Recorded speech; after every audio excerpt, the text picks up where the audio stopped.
దేవుడి వాక్యాన్ని ధ్యానించుకుందాం. రూతు రాసిన పుస్తకం 2వ అధ్యాయము 12వ వచనం 2వ చదువుకుందాం. యెహోవా రెక్కల క్రింద సురక్షితంగా ఉన్నట్టు నీవు వచ్చితివి. అమ్మ చదువుకున్న అమ్మ కంట్రోల్ చేసుకోండి. రూతు రాసిన పుస్తకం పేజీ నంబరు తెలుగు బైబిల్లో 221 తెలుగు బైబిల్లో 221 రూతు రాసిన పుస్తకం. న్యాయాధిపతులు పక్కన చూడండి. కనబడు రూతు ఆడు కనబడిలో 2వ అధ్యాయ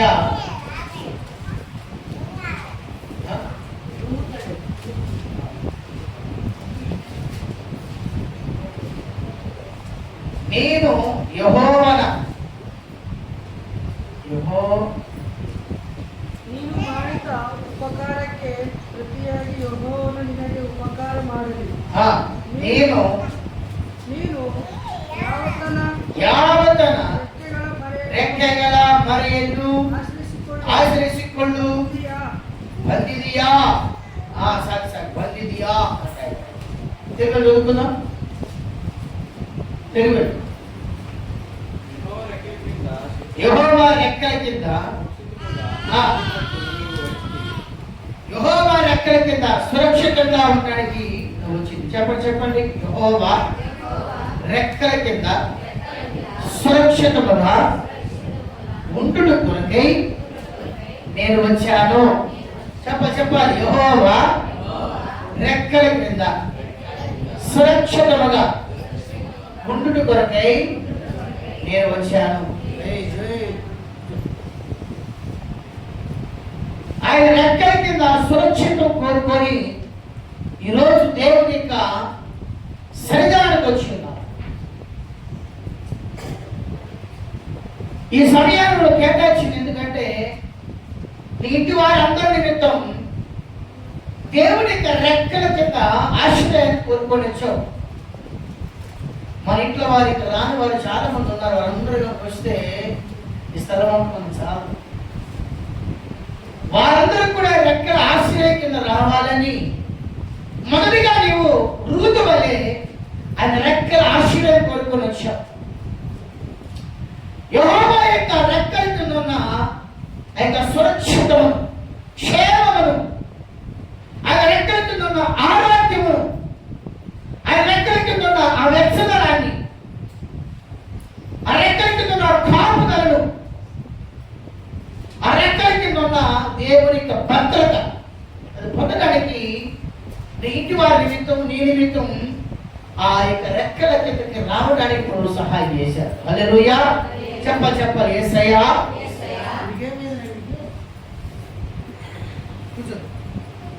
నీ రెక్కల కింద సురక్షితమును పొందుడు కొరకై నేను వచ్చాను.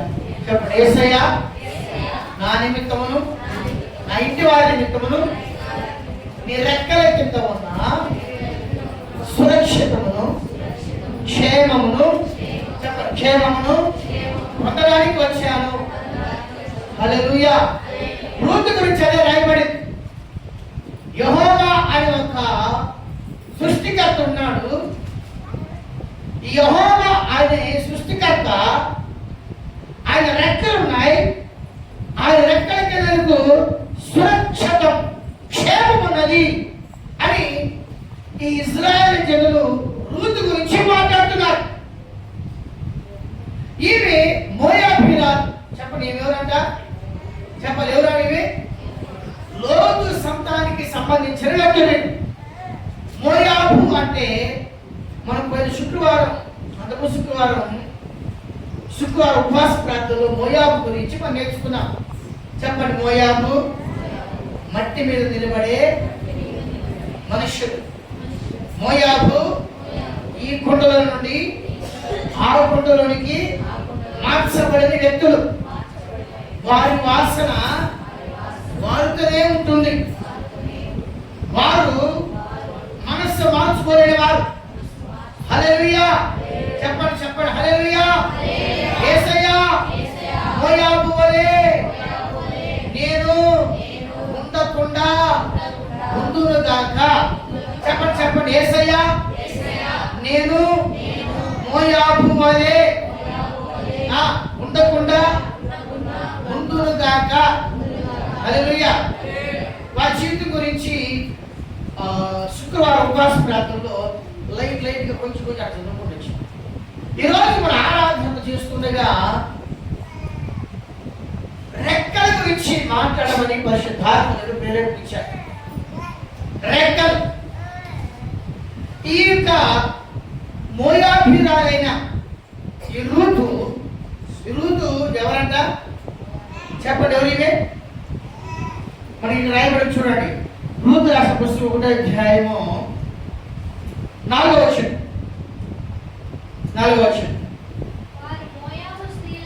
వారు మోయాబు స్త్రీలను పెళ్లి చేసుకొని ఒకదాని పేరు అల్ఫా కుమారి, రెండవ దాని పేరు ఒమేగా. Alpha omega. మీరు మోయాబీలు. ఒక వ్యక్తి పేరేమో రూతు, ఇంకో వ్యక్తి పేరేమో ఇంకో వ్యక్తి పేరండి ఓర్ప. వీరిద్దరు మోయాబీలు. ఈ మోయాబీలను బెత్లెహేమీయులైన చూడండి, ఇక్కడ ఎవరైనా చూడండి, రెండవ వచనం.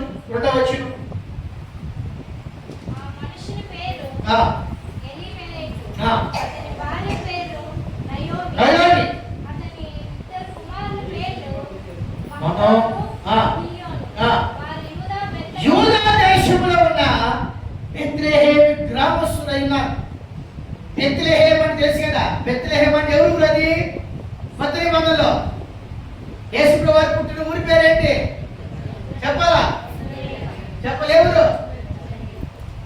మీరే నాకేమంటే బెత్తులు ఆడతారు కదా, బెత్తులు అంటారు మీరు. అట్లా కట్టాలి. చెప్పండి ఏ ఊరమ్మా? రండి తల్లి. అది బెత్తులాట అంటున్నాం. గణేష బెత్తులేమంటాడు చూడు, బెత్తులాట అంటున్నాడా? అదే ఏమంటున్నాడు? బెత్లెహేం. చెప్పండి బెత్లెహేం గట్టిగా. తెలుగు ఈరోజు మాట్లాడుతున్నారు కదా, పర్లేదు. చెప్పండి అమ్మా. సరే ఈరోజు కొంచెం సౌండ్ పెంచమ్మా. చెప్పాలా గట్టిగా? పెద్ద బిడ్డ వస్తుంది, సౌండ్ వస్తుంది. ఎందుకు రాదు? బెత్లెహేం యేసు ప్రభువు పుట్టిన ఊరి ఇది. ఇది యూదాలో ఇశ్రాయేలు జనులు ఉంటే నివాసం చేసే స్థలం ఇది. ఇది ఈ ఊరికి పెట్టి మోయాబుకి వెళ్ళారు. మోయాబు అంటే తెలుసా? మనం చదువుకున్నాం కదా, మోయాబు గురించి చదువుకున్నాం. మోయాబు వారి జీవితం అనే కొండ మార్చబడదు వారిది. ఈ కుండలో చాకుండలో మార్చబడలేదు. నువ్వు మార్చబడ్డావా? ఈ కుండలో చాకుండలోకి నువ్వు మార్చబడాలి. మార్చబడలేదమ్మా. నువ్వు మార్చబడకుండా బాప్తిసం తీసుకున్నావా? అవునా? మార్చబడి బాప్తిసం తీసుకున్నావా? మారు మనసు పొందుకుని బాప్తిసం తీసుకున్నావా? కారణం ఏం చెప్తా అర్థం కావట్లే. మారు మనసు పొందుకుని బాప్తిసం. మరి అదే కొండ మార్పు అంటే అదే కొండ మార్పు అంటే ఏంటి? మారు మనసు పొందడం. వీరు కొండ మార్చుకోవాలంటే వీరు ఇర్మియా రాసిన పుస్తకం చదవండి. ఇర్మియా 48వ అధ్యాయము చదువుతున్నాం. ఈ మోయాబీల గురించి అక్కడ రాయబడింది. మోయాబీలు చేసిన పొరపాటు దోషము తప్పక రాయబడింది. అయితే ఇవి మోయాబీ కాదు. ఈమె యూదా దేశమైన బెత్లెహేముకి ఆ ప్రాంతానికి వచ్చిన తర్వాత ఆ జనులందరూ అంటున్నారు, మోయాబీరాలా, ఓ రూతు, నీకు యెహోవా యొక్క రెక్కల కింద సురక్షితంగా కలిగి ఉండడానికి, నీకు క్షేమం కలిగి ఉండడానికి యూదా దేశానికి వచ్చావు. చదవండి మనసులో. ఈ కొండలో నుండి ఆ కొండలోనికి కొమ్మని ఎక్కడ వచ్చావు? 11 మోయాబు దేశస్థులు బాల్యం నుండి నెమ్మదిగా ఉన్నారు. రెండవది కొండలు మార్చుకోవాలి. కొండలు మార్చడం అంటే మారుమనసు పొందాలి. ఈ కుండ అనేది మన మట్టి కుండ, మన జీవితం, మన బ్రతుకు మట్టి కుండ. ఈ కుండలోంచి ఆ కుండలోకి మారాలి. నువ్వు మారుమనసు పొందాలి. మారుమనసు పొందడమే కుండలోంచి కుండలోకి మారడం. మూడవది అది ఎక్కడికి చెరలోనికి అంటే దేవుని యొక్క హస్తంలోనికి పోయింది కాదు, సారం దాంట్లో నిలిచిపోయింది. దాని వాసన మారలేదు, దాని గుణం మారలేదు. వింటున్నావా? దాని వాసన మారలేదు. చెప్పండి, ఏం చేయలేదు? చెప్పాలి, ఏం చేయలేదు? ఏంటి చెప్పండి? దాని వాసన మారలేదు. చెప్పండి చెప్పండి. వాసన మారలేదంటే మన ఇంటికి పోయారు. ఈ రోజు మన పిల్లలు ఇంటికాడ ఏదైనా చికెన్ మటన్ చేసి కూర్చుంటారు, ఆ వాసన పోయారు మీరు. నువ్వు చేసి రావులే, మళ్ళీ పోయి చేసుకుంటావు. వాసన మారలేదు. తర్వాత రాయబడి దాని సారం దాంట్లో నుంచి దాని వాసన మారలేదు. మోయాబు జీవితం గురించి, మోయాబు గురించి రాయబడి అలాంటి బ్రతుకుతో ఉన్న ఈ యొక్క రూతు యూదా బెత్లెహేము ఆ ప్రాంతానికి వచ్చిన తర్వాత ఇశ్రాయేలు అందరూ కూడా ఒక మాట కలుగుతున్నారు. చెప్పండి, యెహోవా రెక్కల కింద నీకు సురక్షితం, క్షేమము, అభివృద్ధి, విస్తరణ, ఆశీర్వాదము కలుగునుగా. మన ఎల్లుడు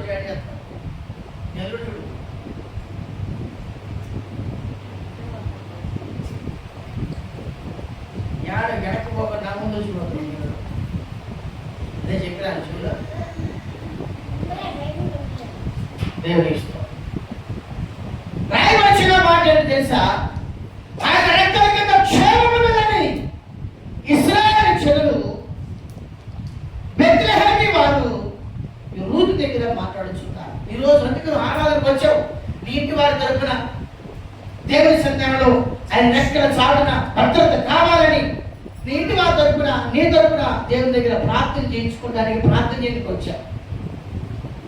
ఆయన రెక్కల కింద సురక్షిత ఉన్నదని, ఆయన రెక్కల కింద క్షేమం ఉన్నదని, ఆయన రెక్కల కింద ఆరోగ్యం ఉన్నదని నువ్వు విశ్వాసం కలిగి ఈరోజు నీ ఇంట్లో ఎన్ని పనులు ఉన్నా సరే కొన్ని సమయాన్ని కేటాయించుకొని నువ్వు వచ్చావు. హల్లెలూయా. ఎందుకు వచ్చావు మనకి వాక్యం రాయబడిందంటే, రూతు ఎందుకు వచ్చిందని రాయబడిందంటే ఆయన రెక్కల కింద, చెప్పండి రెక్కల కింద, చెప్పండి రెక్కల కింద ఏమున్నదంట? సురక్షిత, అభివృద్ధి, నీ కార్యములు నీ ప్రాంతంలో సఫలం చేయడానికి, నీ ప్రాంతంలో సఫలం చేయబడడానికి నువ్వు వచ్చావు. నీ ఇంటి వారి తరపున, నీ తరపున, గ్రామం తరపున ఆయన రెక్కల కింద క్షేమం, సురక్షత పొందడానికి సమయాన్ని కేటాయించుకొని వచ్చాం. ఆయన ఇది పలుచున్న మాట ఏంటంటే 2:12 యెహోవా రెక్కల కింద. చెప్పండి, మన దేవుడికి ఏమన్నాయంట? మీకు ఎంతమంది రెక్కలు ఉన్నాయి? రెక్కలు ఉన్న వాళ్ళు చెప్పలు కొట్టిన సార్ చూసారు.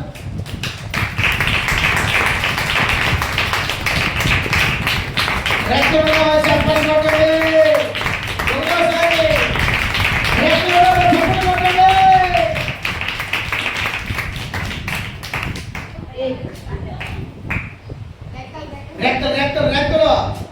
రెక్కలు ఉన్న వాళ్ళు చెప్పలు కొట్టండి.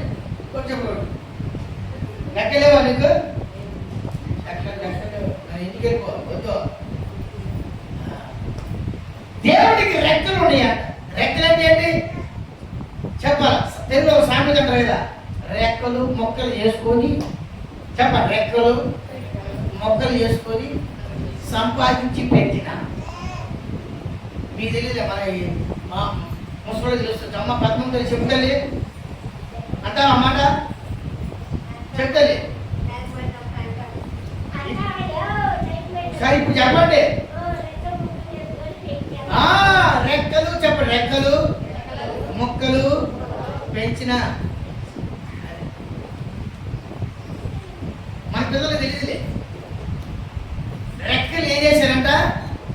ముక్కలు చేసి ఆ ముక్కలు పెట్టి పెంచారంట. రెక్కలు అర్థం ఏంటి చెప్పండి? చేసేప్పుడు రెక్కలు అంటే ఏంటి? సతరేకి రెక్కలు అంటే ఏంటి? అస్తుకుంటా రెక్కలు అంటే ఏంటి? ప్లస్ రెక్కగలు ప్లస్ రెక్కగలు గణేష కైగడు. రెక్కలు అంటే ఏంటి చెప్పండి? రెక్కలు అంటే ఏంటి? ఏ సైక్ యెహోవా రెక్కలను రాయబడింది అంటే మనకు కూడా రెక్కలుండి. రెక్క అంటే ఎందుకంటే చెప్పండి? చేతులు. చేతులు అంటే మనకు చేతులు ఉన్నాయి. యెహోవా యొక్క చేతుల కింద క్షేమం ఉన్నది అని అర్థం. ఆ రెక్కల కిందకి, ఆ చేతుల కిందకి ఈ యొక్క రూతు అనే స్త్రీ వచ్చింది. రూతు అంటే కొత్త నిబంధన సంఘానికి సాదృశ్యం. చెప్పండి రూతు అంటే చెప్పండి. రూతు అంటే దేనికి సాదృశ్యం? మోయాబు నుండి చెప్పండి. మోయాబు నుండి బెత్లెహేముకు వచ్చాను. మోయాబు నుండి ఇశ్రాయేలు దేశానికి వచ్చాను. ఆ కుండలో నుండి ఈ కుండలోకి మార్చబడెను.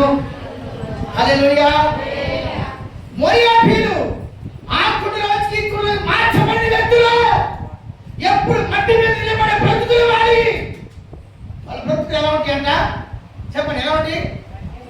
ఇర్మియా పుస్తకం, ఇర్మియా ప్రవక్త పుస్తకం 40 అధ్యాయం 11వ వచనం రాయబడింది. అక్కడ మట్టి మీద నిలబడే బ్రతుకులు వారి.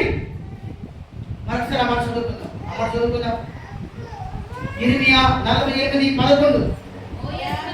మోయాబు తన భార్య వద్ద నెమ్మదిగా ఉన్నది. మట్టి మీద నిలబడిన మోయాబు. చెప్పండి ఎక్కడ నిలబడిన మోయాబు? ఆ దేశస్తురాలి మట్టి మీద నిలబడింది. మట్టి అంటే మీకు తెలుసు కదా? మట్టి అంటే తెలుసా మీకు? తెలుసా మట్టి అంటే ఏంటి? తెలీదా మీకు? ఎంత మట్టి అంటే తెలీదా మీకు? మట్టి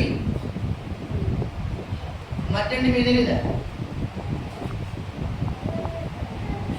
మన కాలువ వస్తాయి కదా, తుంగభద్ర డ్యామ్ నీళ్ళు కాలువ. పై నీళ్ళు ఎలా ఉంటాయి? తేడా ఉంటాయి కదా. ఒకసారి మనం దిగాము లోపలికి, కింద ఉన్న బురద ఏం చేస్తుంది? కింద ఉన్న గలికి ఏం చేస్తుంది? దాన్నే మట్టి అంటారు. తెలుగు బైబిల్ ట్రాన్స్లేషన్ ఎలా ఉంది? కన్నబైలు చూడండి. కన్నబైలు మట్టి మేలే. పైన నీళ్లు చూడండి. ఆ చెరువులో నీళ్లు, పైన నీళ్లు ఆగినప్పుడు పై నీళ్ళు ఎలా ఉంటాయి? తేడాగా ఉంటాయి. ఒక రాయి వేయటము లేదా ఒక కాలు వేయటము, ఒక గ్యాస్ లోపల దిగంగానే కింద తేడేస్తుంది. ఆ నీళ్ళన్నీ గలీజ్ అయిపోతాయి. అలాంటి బ్రతుకు కలిగింది మోయాబీలు. అలాంటి జీవితంలో ఉన్న ఈ యొక్క రూతు అనే పేరు కట్టలేదు తెలుసా? చెప్పండి నాతో పాటు. రూతు అనగా స్నేహించడం.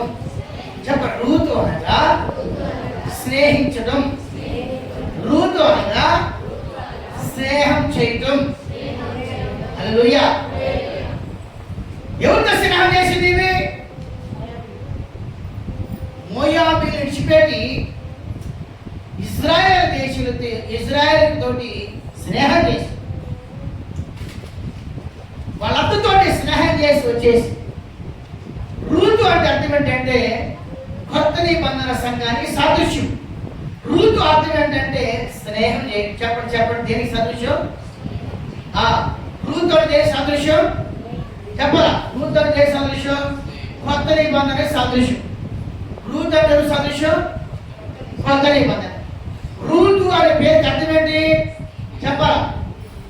చెప్పండి. స్నేహం చేయటం. చెప్పండి. నేను ఈ రూతు అంటే సాదృశ్యం కొత్త నిబంధన అర్థం. ఈమెకి పేరు అర్థం స్నేహం. దేవుడితో స్నేహం చేయడానికి వచ్చింది. మన దేవుడికి రెక్కలు నేను వాటితో రాయబడింది.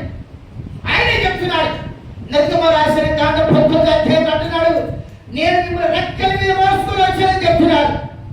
ద్వితీయోపదేశ రాసిన కాండం చెప్తున్నాడు, మిమ్మల్ని నేను రెక్కల కింద నేను మోసుకొని వచ్చానని చెప్తున్నాను. చూడండి, నిర్గమరాసిన కాండం 19 అధ్యాయము 4వ వచనంలో దేవుడే స్వయంగా ఇలా మాట్లాడుతున్నాడు. గద్ద రెక్కల మీద నేను మోసింది. చెప్పండి, గద్ద రెక్కల మీద నేను మోసింది. ఇక్కడ ద్వితీయోపదేశ రాసిన కాండం 32 అధ్యాయం కూడా రాయబడింది. 11వ వచనం, పక్షిరాజు తన గూడు రేపి తన పిల్లల పైన అల్లాడుచు రెక్కలు చాపుకొని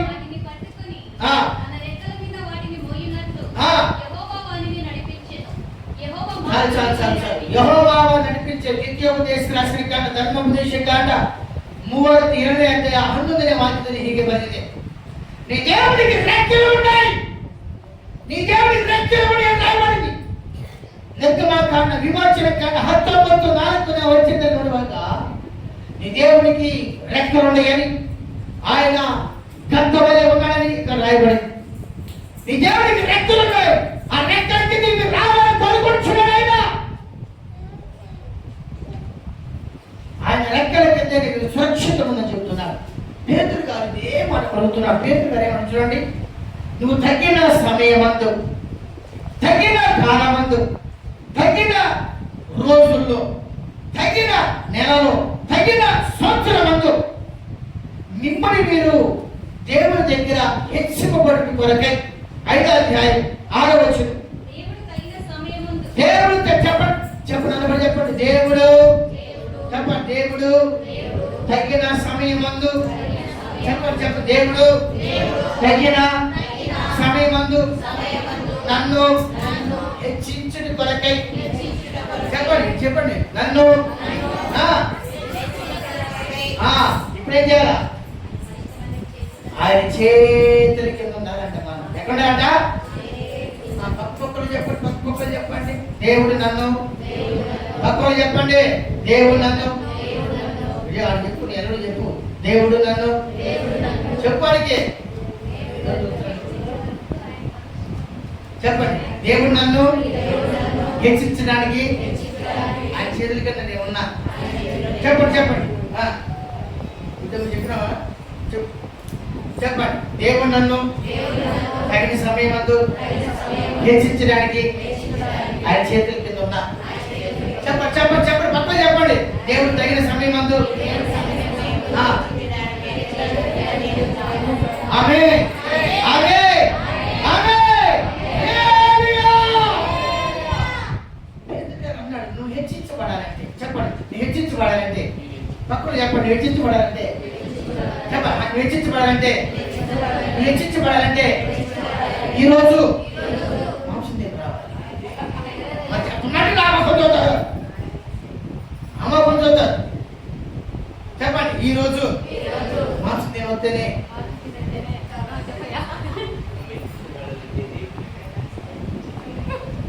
పొరుగుడు నా మొక్క చూస్తారు. ఈరోజు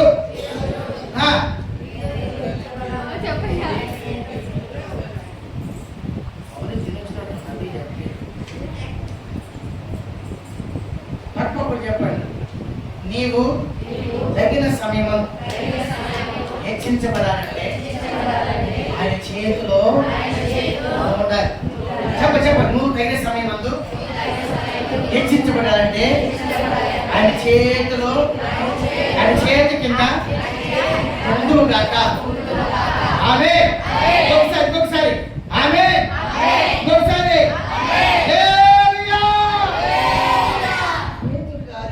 గమనించారు. రూతుకి వాళ్ళు చెప్తున్నారు, యెహోవా అనే జీవము కలిగిన దేవుడు ఉన్నాడు, ఆయన సముద్రం 2 పాయలు చీల్చిన వాడు, యుద్ధాలు చేసిన వాడు, జయించిన వాడు, కానాను దేశాన్ని అబ్రహాముకి ప్రమాణం చేసి తన జనులను ఐగుప్తు దేశం నుంచి 6 లక్షల కాలమానాన్ని తీసుకొచ్చిన వాడు, ఆయన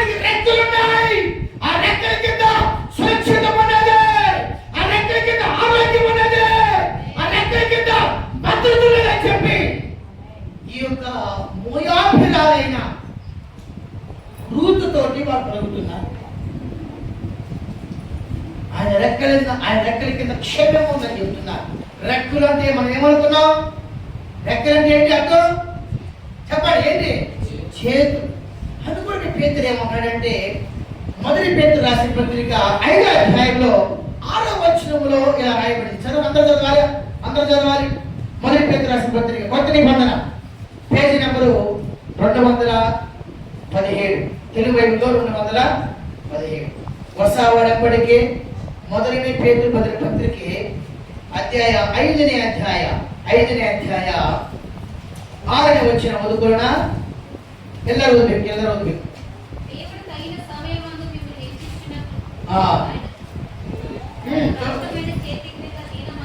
ఆయన చేతి కింద ఉండాలి. చదువుమా, చదివే మాటలు జ్ఞాపకం పెట్టుకోండి. చదవండి.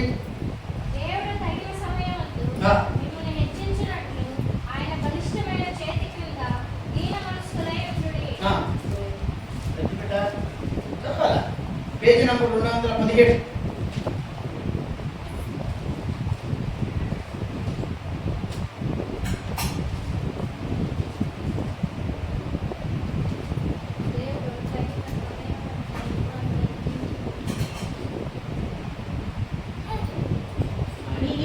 ದೇವರ ಪ್ರಾಣವುಳ್ಳ ಹಸ್ತದಗಳಿಗೆ ನಿಮ್ಮನ್ನು ದಕ್ಕಿಸಿಕೊಳ್ಳಿರಿ.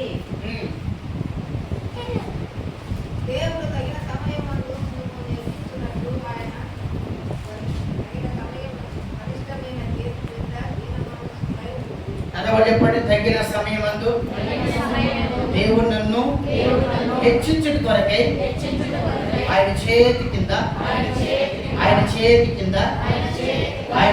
కింద దీన మనసు కలిగి హల్లెలూయా. నాకు ఆశీర్వాదం కావాలి, నాకు ఆశీర్వాదం కావాలి, నాకు ఆరోగ్యం కావాలి అంటున్నారు. పేతురు గారు సీక్రెట్ చెప్తున్నాడు. ఇశ్రాయేలు ఋతు గురించి మాట్లాడుతున్నారు. మా ఋతు, నువ్వు క్షేమం సురక్షితంగా ఉండడానికి యెహోవా అనే నామం కలిగిన ఆయన ఉన్నాడు. అది రెక్కల కింద నీకు సురక్షితం ఉన్నది అని చెప్తున్నాడు. అందుకే నువ్వు వచ్చినావు. చెప్పండి. అందుకే అందుకని వచ్చినావు. చెప్పండి. అందుకే నువ్వు వచ్చినావు. చెప్పు. నిద్రపోతాను లేపండి. అందుకే నువ్వు వచ్చినావు. గిరీశానికి ఉపనాయకుటి ఇలా పోసాన్ని నలిగాడు. అందుకే నీ పని చేస్తాడు. నలిగాడు. అందుకే నీ సేవ పొందితే బా. చెప్పు. అందుకే నువ్వు వచ్చినావు. అందుకే ఈరోజు కొంతమంది రాలేదు. అందుకే కొంతమంది ఈరోజు వచ్చింది. నీ వాక్యం రాయబడింది. అందుకే నువ్వు వచ్చినావు. చెప్పండి. అందుకే నువ్వు వచ్చినావు. ఎందుకు తగిన కాలమందు ఆయన నిన్ను హెచ్చించుట కొరకై ఆయన చేతుల కిందకు వచ్చావు. హల్లెలూయా. ఒక సమయం ఉన్నది నీకు, ఒక కాలం ఉన్నది. విత్తడానికి ఒక కాలం ఉంది, కొయ్యడానికి ఒక కాలం ఉంది, పండడానికి ఒక కాలం ఉంది, దున్నడానికి ఒక కాలం ఉంది. మనం ఏం చేస్తామంటే దున్నేది ఎప్పుడేమో పంట కోయాలి అనుకుంటాం, పంట కోసేది ఎప్పుడేమో దున్నాను అనుకుంటాం.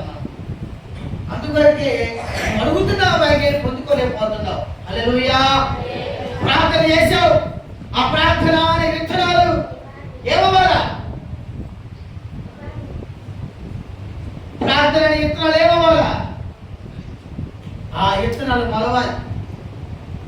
ప్రార్థనలో వాక్యం చెప్పి ప్రార్థన చేస్తున్నావే, ఆ ప్రార్థనలో ఉన్న వాక్యం విత్తనాలు మొలవాలి. చెప్పండి. వాక్యమే విత్తనము, విత్తనమే వాక్యము.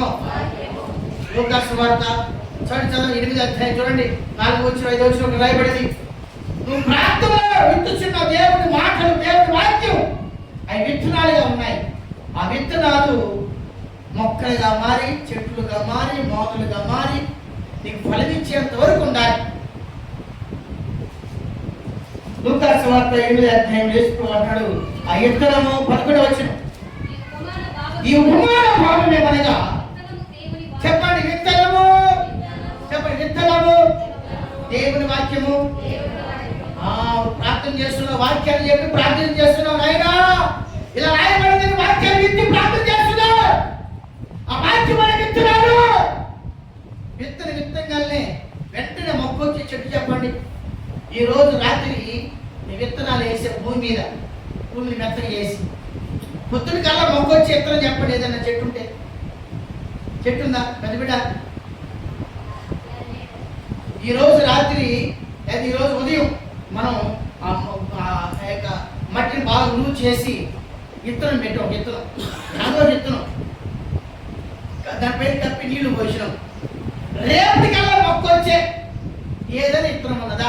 గణేష ప్లస్ వర్గం తల్లి, ఆశీర్వాదం తల్లి, ఎవరైనా చెప్పగలరా? దేవమ్మా ఎఫ్సీగా ఎన్ని రోజులు వస్తుంది మొక్క?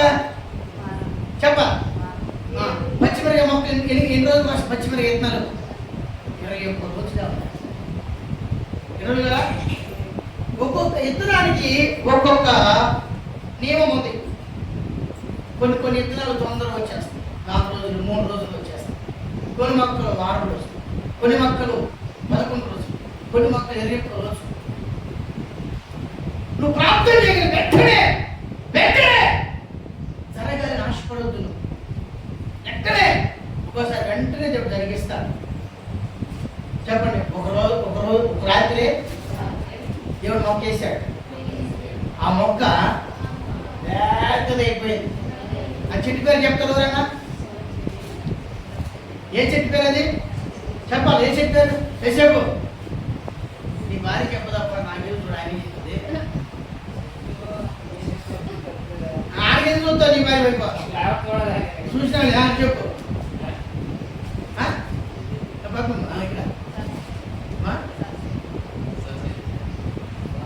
ఈరోజు ఎత్తలు ఏకపోతే రాకపోతే డబ్బు అన్నా. హల్లెలూయా. దేవుడు చూడండి, రాత్రి ఆ మొక్క మొలిపించాడు. అది పేదదైపోయింది. ఎంత అయిపోయిందంట? 10 మీదకి పేదదైపోయింది. కొన్నిసార్లు నీ ప్రార్థనలు అలాగే ఉంటాయి. కొన్నిసార్లు నీ ప్రార్థనలు చేయగా నెరవేరుతారు. కొన్నిసార్లు నీ ప్రార్థనలు హల్లెలూయా. చూడండి, కొన్నిసార్లు మన ప్రార్థన చేయగల దేవుడు కార్యం చేస్తాం. సబ్జెక్ట్ లాగా కొన్ని ప్రార్థన మనం చేస్తే ఆ మెరిపెత్తలాగా నాకా ఉంటాయి. అప్పుడు నీ విశ్వాసాన్ని కాపాడుకోవాలి. అప్పుడు నేను ప్రార్థన చేసినప్పుడు స్వచెట్లా రాత్రి కాల్చింది. ఇప్పుడు నేను ప్రార్థన చేసే మెరిపెత్తలాలు ఏదవుతుంది, దీనికి కారణం ఏంటి అని తెలుసుకోవాలి. అప్పుడే విశ్వాసం నిలబడతాం. అప్పుడే ఆ రెక్కల కింద క్షేమాన్ని పొందుకుంటాం. అప్పుడే ఆయన రెక్కల కింద ఉన్న హెచ్చింపుని ఆ యొక్క ఘనతను పొందుకుంటాం. తగిన కాలమందు ఆయనని హెచ్చించడానికి ఒక్కోసారి నీ ప్రార్థన వెంటనే ఆలోచిస్తాను. ఒక్కోసారి నీ ప్రార్థన మిరపకాయ ఎత్తులాగా లేని ఆలోచన చేస్తాను. చెప్పండి. యేసయ్యా, నేను తగిన కాలమందు హెచ్చించబడ్డానికి ఒక్కొక్కసారి యోనా చేసినట్లుగా ఆ రాత్రి ఎత్తను వేసి ఆ రాత్రి మొలిపించి ఆ రాత్రి పెద్దదిగా చేశావు. ఒక్కోసారి నా ప్రార్థన కూడా అలాగే ఉంటుంది. ఒక్కొక్కసారి నా ప్రార్థన నిరూపిస్తున్న వలె ఉంటుంది. అది 21 రోజుకి వస్తుందయ్యా. చెప్ప అది 21 రోజుకి వస్తుంది. బాగా జరిగింది కార్యాలు ఇప్పుడు జరగబట్టి నువ్వు నిరూపిస్తున్నావు. ఆ చెట్టు మొలిసిందంటే సామాన్యంగా 6 నెలలు బతుకుతుంది. మిరప చెట్టు మనం చచ్చిపోతుందా? చెట్టు లాగా సరిపోదు. అదే ఎంత లేటు పుట్టుతుందో అంత లేటు చచ్చిపోతుంది. హల్లెలూయా. కొన్ని ప్రార్థనలు మరి అలాగే ఉంటాయి. నిరూపిస్తున్నావు. నాని 21 రోజుకు మొక్క వచ్చినట్లు కొన్నిసార్లు ప్రార్థన అందుకొనిగా తగిన సమయం అని చెప్పాడు దేవుడు. అందుకొనిగా తగిన సమయము నాకు నీకు తగిన సమయం ఇచ్చాడు దేవుడు. ఆయా కాలమందు యాకోబులో యెహోవా కార్యము జరుగును. కాలము